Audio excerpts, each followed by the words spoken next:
In this video, I'm going to show you how you can undo a repost on Instagram.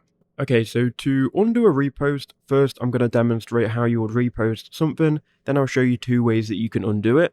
So what you need to do is go to the Instagram Reels section. I'm going to repost this snooker clip by clicking on the third icon down, which is going to be the two arrows. That will repost it now to your profile, and when people are scrolling through Reels, they will see that you've reposted it. Now, the easiest way to undo it is to just find the reel again and click on the repost icon, and that will unrepost it.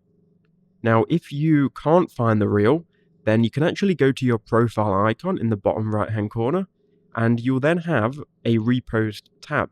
So it'll be the third one to the right, and from here you'll be able to then click on the video that you want to undo repost, click on the undo repost button at the third one down, and then if you go back to your profile, you can see now it has been undone. So that is all you have to do. I hope that helped.